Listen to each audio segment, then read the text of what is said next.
Thank you, everybody, for joining, and welcome to the Car Wash Advisory Podcast. This week, we have a very special two guests from Madison Capital Group and Lynx Car Wash, being that of Anthony Warren and Joe Teague.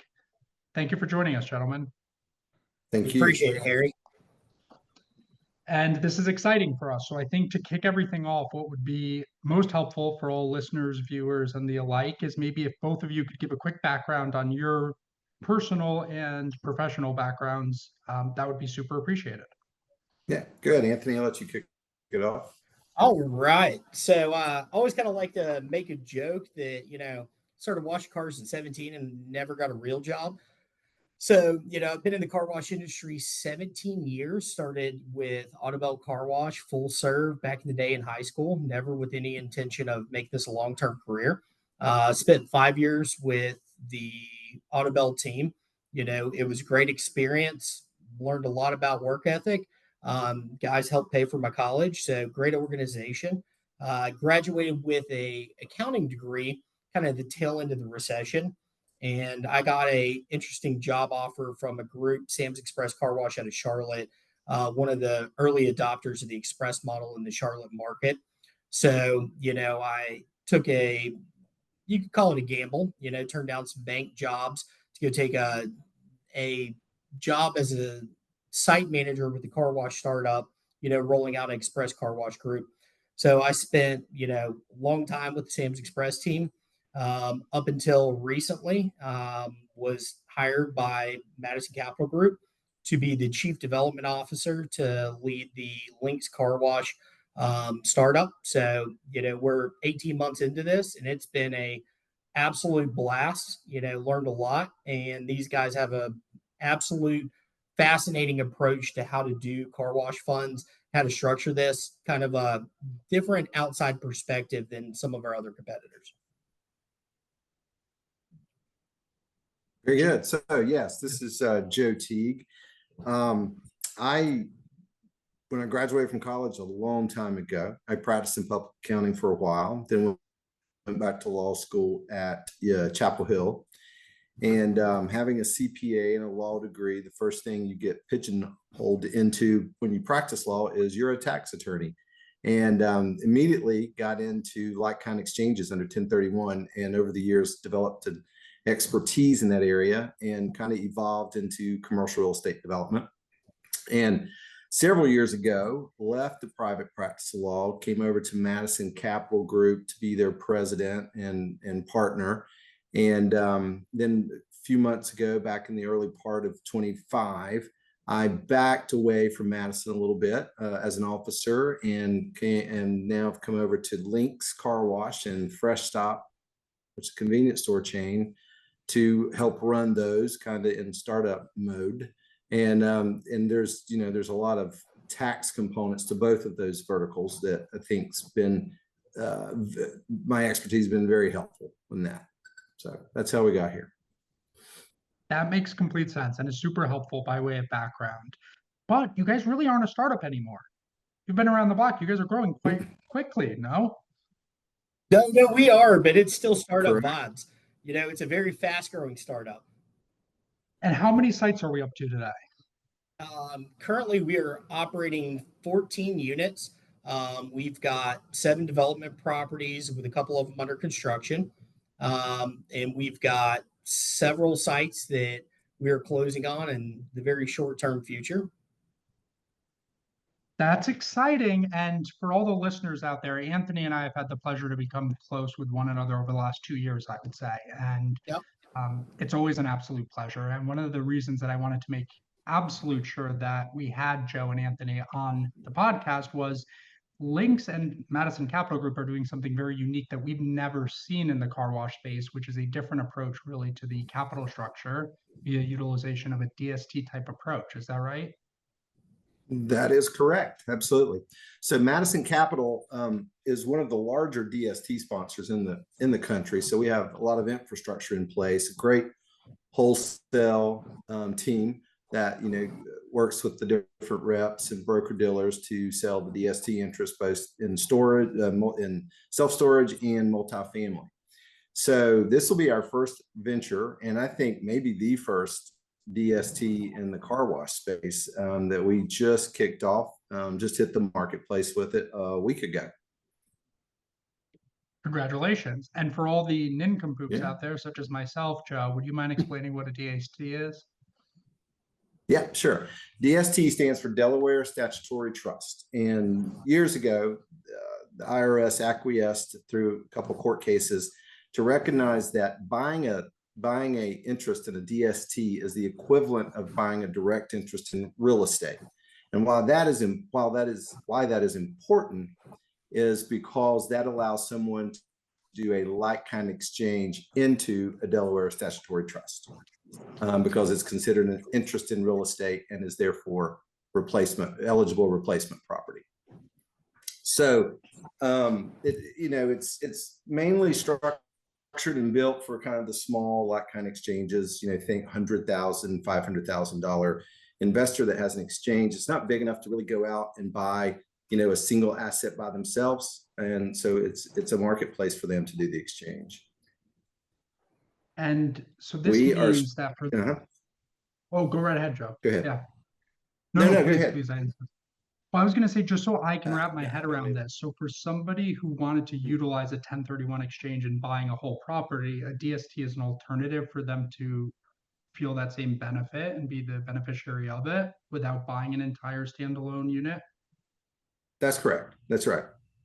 That's correct. Our average DST offering may have 50 to 200 different investors, depending on the size of the offering. And that DST is a primary securities offering? Yes, that's right. So, we do a private placement of the DST interest. That's correct, under a PPM. That's exactly right. And then, sorry to throw all these questions at you, but so then are those traded in a secondary market? Is there a lockup period? How does that work? There's no lockup period, but there's no secondary market for them. There's no liquidity in that market. So it's not much different than from that perspective, it's not much different than a direct investment in real estate. You can always find somebody to try to sell your interest to, but there's no organized market for that. Is it fair to say that the DST market is more liquid than a single-use tenant property per se? Like it is more liquid. Yeah, I would say it's about the same. Yeah, about the same. Okay. Yep. And then the main benefit is that you don't have to go out and identify that property, and you still get all the benefit. So have to identify it. The exchange works exactly the same for the taxpayer. They have 45 days to ID, 180 days to close.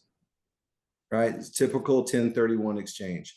The benefit to the DST, like I said, is it's the smaller investor that has the small exchange. If I sell a residential lot I've held for investment for $75,000, it's really hard to find replacement property to work. There's just not that many assets that make sense, and an asset that will pay a dividend, right? And so this gives that smaller investor the opportunity to buy into a larger piece of real estate, and one that ideally pays distributions. So one more mechanical question as to how this all works, and you'll have to forgive the naivety on my side. I am pretty naive when it comes to sort of this stuff, as well as real estate, more so than the investment banking side. But let's say that you have 5 million of proceeds from a sale, and you identify a property that somehow fits the bill for 4 million. Can you then take the million remainder and put that into a DST?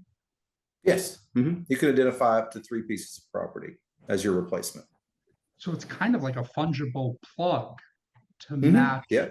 Yeah, is that right? That's a great way to look at it. Yep. And this DST we're doing for the car wash is all cash. There's no debt involved. So if you need debt replacement for your lot kind of exchange, this wouldn't work. But we're doing this one all cash. So, Joe, so that makes complete sense from an investor point of view. And then from your all's point of view, what makes the DST structure both attractive and kind of differentiated from, let's say, a sale leaseback approach? Yeah, so we like the DST approach because we're still in control. So we sell, the property will be owned by the Delaware Statutory Trust, which will then master lease the property to Link's Car Wash. And Link's Car Wash will pay a rent payment However, we control the Delaware Statutory Trust as we're the trustee of the trust. So whether that trust buys or excuse me, or when they sell or exit the real estate will be completely within our control. So it's a way, it's almost like a sell leaseback internally. So it's a way for us to capitalize deals, but stay in control. And a typical exit on a DST is, I mean, you can sell the property. It's called full cycle, and return the money to the investors, and they can do another like-kind exchange if they want to keep rolling their gain out. But typically, a lot of times, we will look to do an UPREIT into a private REIT, or a section 721 contribution to an LLC, which are all tax-free, and just try to continue to roll with the asset and the operations as long as it's cash flowing. And also, another benefit, if you do an UPREIT into a private REIT or to an LLC, at that point you can place debt on the property and do a cash out refi to the investors. All right, you're gonna kill me, Jeff. But what is an UPREIT? That's just a fancy way of saying we're going to contribute the property to an LLC tax-free. So each Delaware Statutory Trust investor will contribute their interest in a DST into an LLC in exchange for membership interest, tax-free transaction. Then that LLC could put debt on the property and return a cash-free distribution or tax-free distribution to the investor. Okay, so the DST entity itself cannot have debt, but if you move the DST into an LLC structure, it can have debt. It can have acquisition debt from the beginning. Once it's closed, it cannot add debt. Got it. Okay, that's interesting. So you're stuck. And then, so you're stuck. So it's almost like this is grossly inappropriate use of the terminology, but it's almost like a closed-end securitization. Like, you're locked. It terms out, and that's it. You can't incrementally add debt on top of it, you're saying, unless you move it into this. That's right. You cannot. That's right. And that's the 721 or the UPREIT would give you the opportunity to put debt on it. And investors normally love that because they're going to get a tax-free distribution of refinance proceeds. You pay that out as a dividend. Yep. And because it's loan proceeds, it's non-taxable under the Internal Revenue Code. Okay, so really stupid question. Why doesn't everybody do this? Well, I think the market of available 1031 investment proceeds is not huge, right? And then, like I said, we've spent 10 years developing a reputation in the DST market. It's the alternative investment market. So when we go to market, people know, hey, this is a good product. Someone just doing it for the first time, it's really hard. We started off 10 years ago doing small self-storage DSTs, and it was painful for a while, and a lot of meetings in hotel rooms, meeting with reps and brokers and that manage money for individuals, and it takes a long time. So it's not an easy space to get into. However, we're fortunate because we were into it in other verticals we own. I don't think that's fortunate. I think that's a lot of hard work and foresight. Yeah, it's not for free. Yeah. A lot of hard work. and maybe well, both of you will probably have a perspective on this, but Anthony, maybe you as well. What ramifications does this have on the operating side? Any? Having this we get to operate it almost like a hybrid of a lot of our competitors to do traditional sale leasebacks, with your normal REITs out there in the marketplace. But the difference is that we always have control of the asset, if that makes sense. So, where typically if you sold off your car wash site through a sale leaseback, you're never going to get that asset back. That's sold to a independent third party group, and it can be traded, sold, whatever have you. Where for us through a DST, we have the ability, whether it's at the end of the fund period or whenever Joe determines, basically, we have the ability to gain the asset back, where we don't completely separate the operating and the real estate forever. So let's say we get to the end of our DST period in 5 years and we want to do an exit. We can buy our DST investors out of the fund, out of the DST fund, and we buy it back under links, and we can merge the operating company and the real estate asset back together.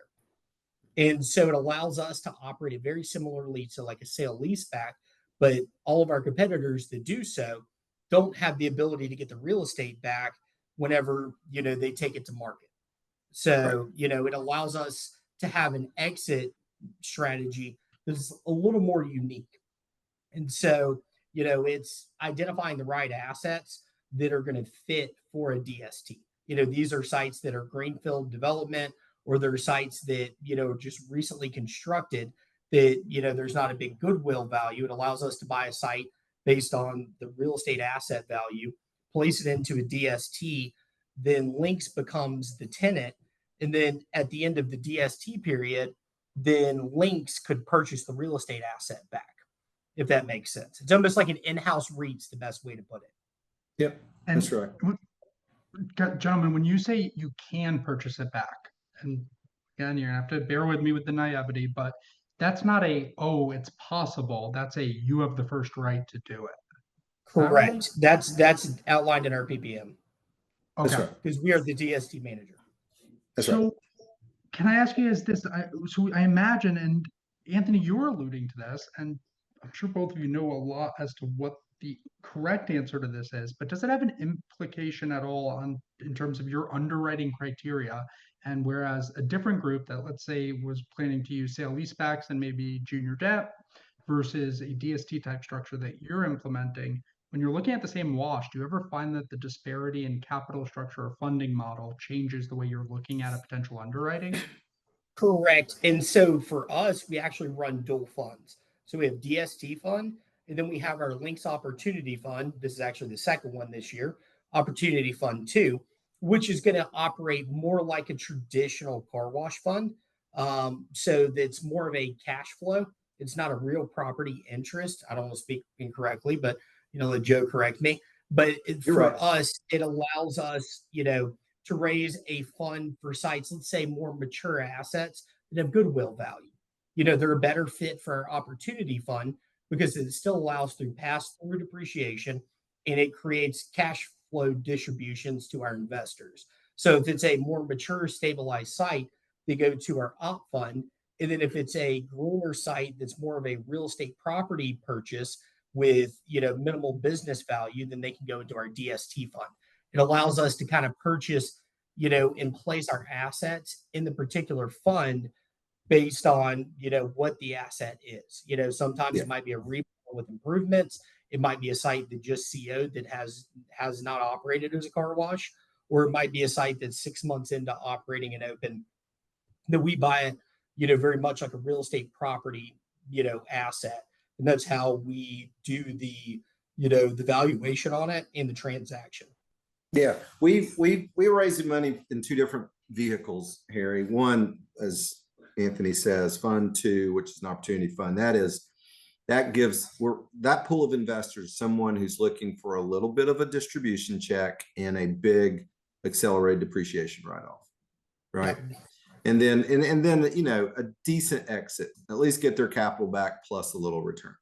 The DST then is a completely different investor market who really is trying to complete a 1031 exchange and is not concerned about depreciation.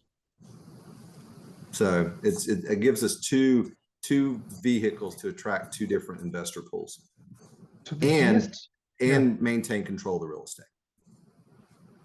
In both scenarios, presuming the opportunity fund does not perform sale leasebacks. Yeah. Yep, correct. And so our opportunity fund so far has not performed sale leasebacks because we do a depreciation pass through.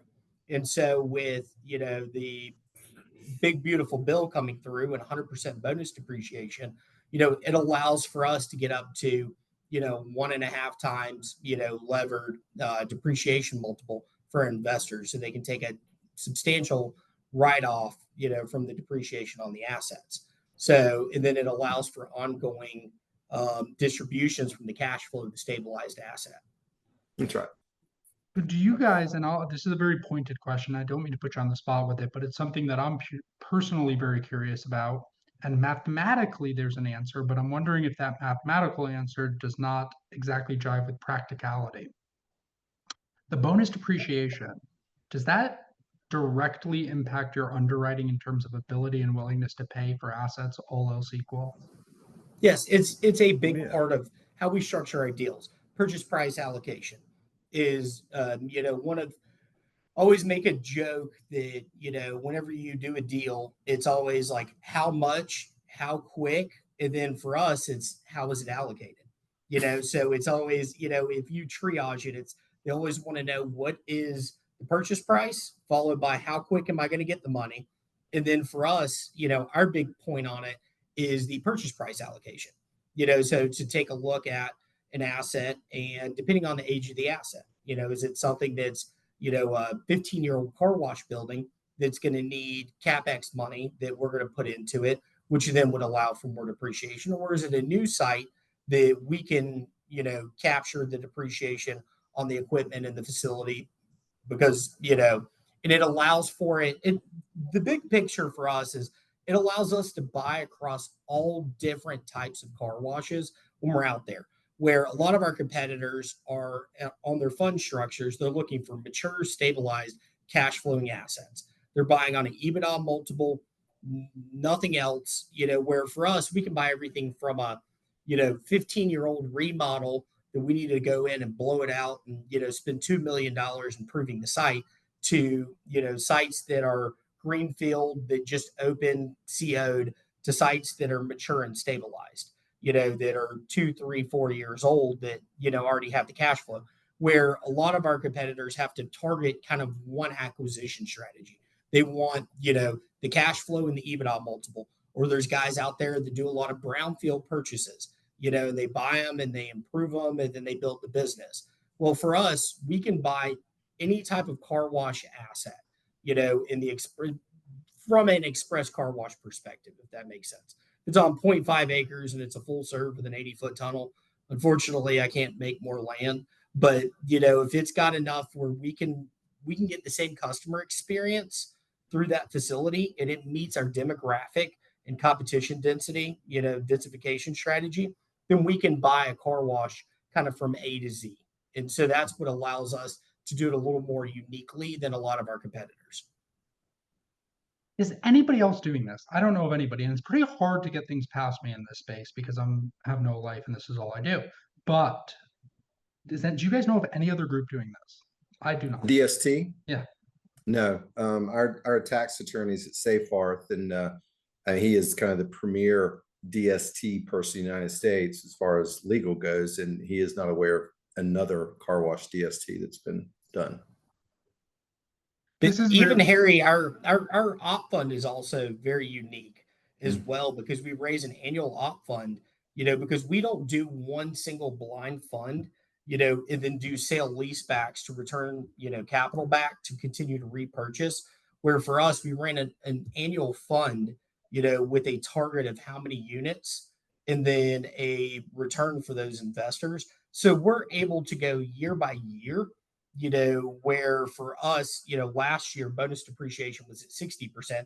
Now we're back to 100, so it allows for us to pivot, whether it's based on current market conditions, IRS tax codes, it allows for us to kind of across the board, be able to buy car washes, whether it's, a 20-year-old full serve, that we go in and do, a, $2 million remodel and go through and revamp it, remodel it to sites that are stabilized and mature that a lot of our competitors buy. So it allows us to not limit our options from an acquisition perspective. Yeah, and I think our op fund is unique, Harry. I think, Anthony, correct me if I'm wrong, but our op fund is buying the operations as well and then paying a management fee to Link's Car Wash. So if you're an investor in our op fund, you're participating in potential upside in the cash flow. Yeah. Help me with that more. Yeah. So how does that differ from being an LP in a closed, just normal private equity fund investor? Well, I think it's different than a fund that's just serving as the landlord. So if your fund is just buying car washes to triple net lease them to an operator, you have no upside. Your rent payment is what it is, right? So in our structure, if you knock it out of the park, you're going to participate in the upside in that fund. Yeah. And so it That's what I was allows, comparing it to. yeah, and it allows, like, for a lot of them, it's the REIT, like a lot of these REITs out here have investors that invest just in being a landlord, and then our car wash competitors raise a fund for the OpCo. Our opportunity fund blends them together. And so they get the upside on the real estate and they get the upside also on the operating company, because our safety net, that's a little bit different. If you look at what the cost was to develop a express car wash 5 years ago versus currently, there's the cost to develop an express car wash over the last 5 years conservatively has probably gone up 50%, if not higher. And so for us, it's the appreciation in the asset that we don't let go, if that makes sense. So for like our op fund investors, when they invest in our op fund, 5 years from now, look at the replacement cost for a 100-foot express tunnel on 1 acre with 20 vacuum spaces. What is it going to take to build a facility like that? And so that's something that the REITs get to benefit from. But, our competitors out there that raise an OpCo fund, it's tied solely to the operations performance of that particular asset. And so, that's where we're able to kind of mesh them together into something that is backed by a real estate asset that we don't let go. And so, that's Madison Capital as a whole is a real estate equity group. A little bit different approach to how we do this than the traditional private equity. It's not private equity, is it? Because it's more real estate focused. And I'll tell you, I've gotten time and time again, I've talked to investors who are LPs and funds that say, well, when I first invested, we were going to keep all the land, and now we're not. And now I'm no longer privy to any of that. We basically sold it off at a predetermined cap rate at market prevailing rates, and that's it. No more land upside, right? But the op fund and the DST fund are very intentional in their structure. That's Yep. not Correct. Yep, correct. And that's for us as an organization. Whether it's storage, multifamily, our C-store group, we are a real estate equity firm first and foremost. We're a real estate developer, everything from, we've got an in-house contracting group. We build these things in-house ourselves. We've got Benco that does our construction and development in-house. We've got property management folks. It's also just bolting on car wash operations team. And so for us, it's utilizing the vertical integration that Madison Capital already had in place. And so it's not just simply we're doing M&A and acquisitions in the car wash space.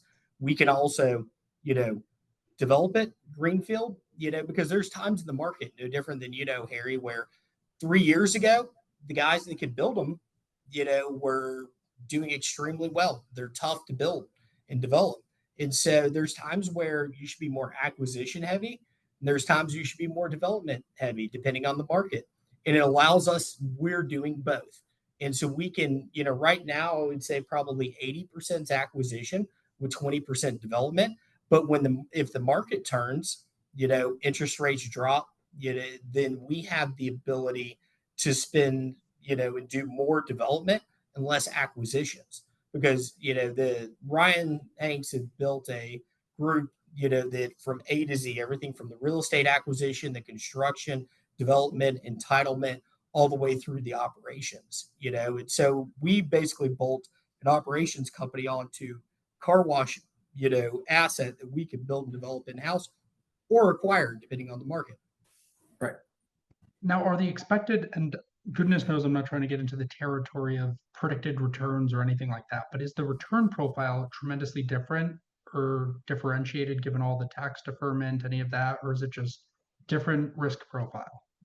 I think ours is probably a little bit more conservative, because the big value prop for our investors is the tax savings. Whether you're an op fund investor and you get the depreciation pass through, or you are a DST investor and you have 1031 funds that you need to place. So for us, a lot of our competitors out there that raise just an opco fund, it's not backstopped by anything. It's not backstopped by a real estate asset. But then at the same time, it has to be pure return, IRR. And so for us, it allows us to be a little more conservative.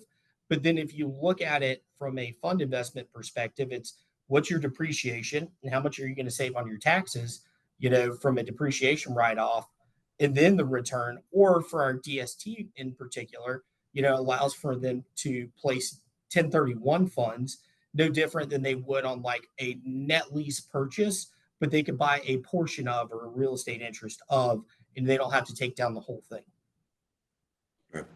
What is the most misunderstood? Because I get yelled at all the time for making these too long, gentlemen. So let me ask you, I guess my big finale question here is, what is probably in each of your minds the most misunderstood part as to what Lynx and Madison Capital is doing in the car wash space that you wish you could get out to more people? Maybe it's just that you exist. Maybe it's just this differentiated approach. But what is it, if given your opportunity to speak to the masses, I guess, what should people know? I think the biggest thing from the business and acquisition side is that, we purchase and we structure it like a real estate asset purchase, whether it's for op fund or whether it's for, our DST fund, and so for us, it's the biggest piece is we can't get into a bidding war at 12, 13, 15 million per unit like a lot of our competitors do, and that's because, we have to backstop it with the real estate equity and the real estate value. So the difference is that, because we're not spinning the real estate off and we're not running an opco fund, it kind of puts a top on it for us, but at the same time, because we purchase it like a real estate asset, we do, real estate contracts is how we structure them with some business provisions. It allows for us to simplify the transaction process. We're cash buyers with limited contingencies. We've got working capital internally, but then it allows for us, not to involve a bunch of investment bankers on each side and real estate teams of 10 to 15 people. No offense, Harry. I No, always make a joke. The only thing worse than a real estate broker is a banker that's being a real estate broker, and so that's where these, especially for, the single or, few unit acquisitions, it's very intimidating, for a lot of these groups when, a big institutional group or private equity group rolls in with an acquisition team of 15 people and, 10 different attorneys, and they're using their family attorney, that's not done a lot of transactions. It allows for us to line it a lot closer to what they know on buying real estate or buying a building or whatever have you, not as much of a business acquisition with, a binding LOI and the provisions behind it. you're not a fan of the 200-page purchase agreements. I'm not, believe it or not. You know how many Man. deals we killed because of that? Oh yeah. Got it. Okay, let me just make note of that. Yeah. Not a fan. Yeah. Yeah. Got it. As I much as think, I know Harry, that you what enjoy that. Yeah, Harry, I think what differentiates us is we're trying to, it's the old saying of, all rising boats, right? And for our investors, we want them to participate in the upside of the ops and the real estate valuation creation. And I think that may make us unique as we keep that's a very focused part of what we're trying to do. So, and gentlemen, just to re-summarize here, both, and this would constitute the entirety of Madison Capital's car wash related ventures, both funds, the Opportunity Fund and the DST Fund, both, no matter what, have full real estate exposure. One just has the OpCo added on. Is that right? Well, the DST has the real estate exposure, but it is master leased back to Lynx Car Wash. But under none of the offerings are you only isolating and exposing people to the OpCo without that real estate backstop. Both of them have it. Correct. That's right. Okay, that makes sense to me. And gentlemen, I actually cannot thank you enough for putting up with my sort of stupidity with this kind of stuff and naivety as it comes to all these structures. I can't believe that you guys are the only ones doing this. It makes a tremendous amount of sense to me. Where can investors potential targets that maybe want to sell, where can everybody find you? Yeah, I mean, they can definitely just call me directly or Anthony. That's fine. Yeah. And, but yeah, we actually are in the process, and hopefully it'll launch in the next week or so. We're doing a website for links that will list all the offerings we have outstanding. That'd probably be the best place to get an introduction to what we have. Yep. And And Harry, you I'll can- be glad to share that with you. Yep, and they can follow us on Links Car Wash Investing on social, so Yep. Facebook, social media, etc. And then they will get in touch with our capital markets folks. They can provide 10 times more detail, as much detail as they would like. All Yep. right, last question. Correct. How many people does Madison Capital employ? You guys are quite an operation. So Madison Capital, the larger holding company, has about 650 employees outside of Links and Fresh Stop. And I think Links, we're at 90 employees. Anthony, is that right? Yeah, that sounds correct. Yeah. And Fresh Stop has about the same, has about 90. So all in, 850. wow. Yeah, guys, this is tremendously impressive. I can't thank you enough again, both of you, for joining us. This has been one that I've been looking forward to for a long time. What I will be sure to do, and we'll be sure to do, is we'll link all the information in the description or whatever it is, however you're listening to this. And we look forward to people tuning in next week. Anthony and Joe, thank you so much for being on the show. Harry, We appreciate my it. pleasure. Thank you so much, Harry. Thank Thank you, you. gentlemen.